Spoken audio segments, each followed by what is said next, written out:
not tested on animals. While a dumpster wasn't exactly my dining location of choice, I simply couldn't resist the temptation. After all, the waste receptacle behind Pierre's was the epitome of excellence in backstreet dining. I was more than happy to eat canned tuna and fresh beef at home, but there are times when a cat simply craves something more upscale. And, as it turned out, Pierre's offered the finest pâté I had ever tasted. I licked at my whiskers, the rich, meaty taste flooding my mouth like a symphony of delight, waking the animal inside me, even as it softened the needs of my demon self. Food on this plane lacked a certain oomph I'd enjoyed growing up.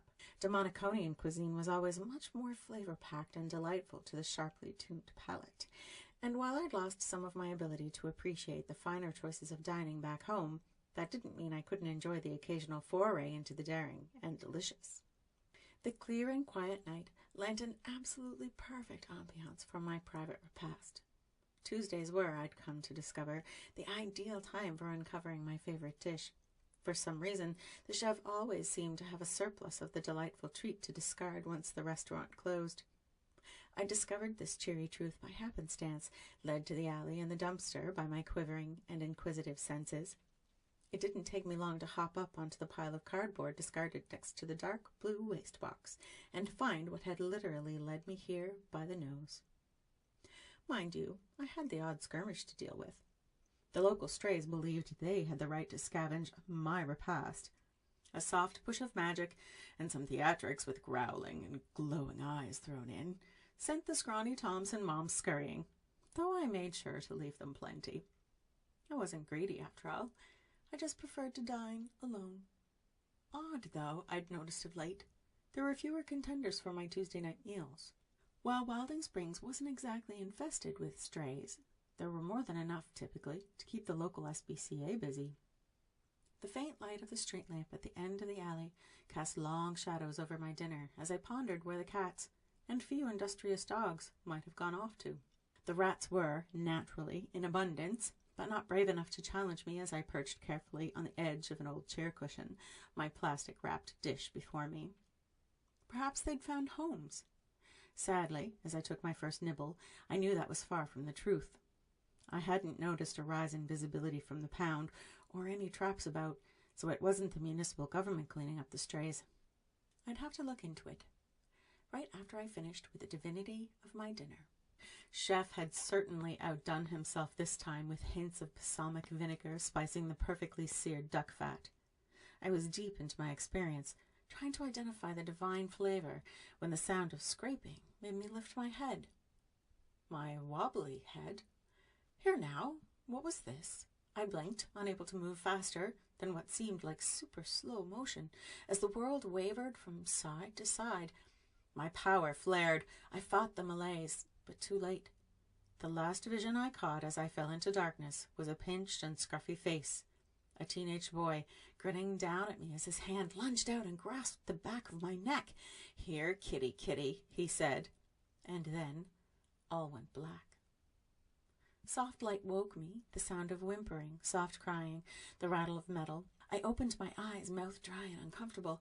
Bars met my gaze from a height. A metal dish sat beside me, the cold, bare aluminum floor of my cage hard under my shoulder and hip. I tried to sit up, disoriented and with growing temper as I realized what had happened. Drugged me and taken here. But where was here? A pet store of some kind? But no, it only took me a moment of looking about. The long stainless steel table in the center of the space, the cages full of dogs and cats surrounding the room on four sides, the vials and beakers and other equipment, told me clearly what this place was. A lab that tested on animals. My power surged in anger. I would have loved nothing more than to tear this place apart with my bare paws. But as I looked about me, getting my bearings from what appeared to be the top row of cages, I recognized some of the residents and understood at last where my erstwhile dining companions had gone. A touch of magic, and I knew I could escape this prison with ease. But as I looked around me, seeing the hurt and fear in the faces of the other captives, I was determined immediately to see to their well-being along with my own. First things first. My dry mouth insisted on a drink, and though the small metal bowl stank of bacteria and the stale water was about as appealing, the lukewarm liquid at least eased my parched throat. I turned my nose up at the molding dry kibble in the trough at the back of the tiny cage, shaking out my silver fur. Imagine my ire being unable to stand to my full height thanks to the ceiling of my prison. I growled at the lock and it clicked open, the inside of the bars glowing softly amber from the reflected flare of my eyes. I leaned out the hole into the space, looking below me at even more cages. In the quiet lab, all the animals remained silent, as though realizing perhaps I might be the source of some salvation they previously deemed impossible. The longer I sat there, burning off the last of the drug with my power, the angrier I became. So angry, in fact, I must have been leaking, because it was only a moment after I peered over the edge, a mind touched mine. Sass? Sid's powerful presence made me grunt and retreat, heart pounding in surprise. Are you okay? Fine, thank you. My prim tone barely hid my irritation as my tail thrashed around, knocking over my pitiful food offering with a loud clatter and a tinkle of kibble on the hard floor below. One of the dogs whined softly, but the rest remained still and silent. You're sure? I could feel her moving, probably through the house. You're broadcasting some pretty strong pissed-off cat vibes. Indeed, I sent back to her. I shall fill you in presently. For now, I have things well in hand. In paw. Her laughter helped ease my fury, dulling it a little as her magic hugged me. I can't wait to hear all about it, she said. See you later? Sooner than you think, I sent, before hugging her back and letting her go. Certainly, I could have asked her for assistance. My dearest friend was, after all, Sidlin Hale, Coven leader, Magi, Light One, Savior of the Universe, more times than one person should be responsible for. I knew she would have come running to the rescue. But this was a personal affront, damn it. And I wanted to deal with it myself. Movement near the doorway drew my attention. A light snapped on through the other side of the smoked glass. A young man in a white lab coat, a stain of mustard running down one lapel like a flag of incompetence, pushed open the door and entered. His head bobbed, music piping through the white earbuds attached to the device in his breast pocket. Glasses caught the light as he looked up and froze, staring directly at me. Nice kitty, he said, moving slowly, pulling the buds to dangle about his neck, freeing a pair of leather gloves from his side pocket. Easy, you're okay. I allowed him to approach, though my tail showed my displeasure. Good boy. He reached for me, grabbed my person with strong hands, touched me. The cad.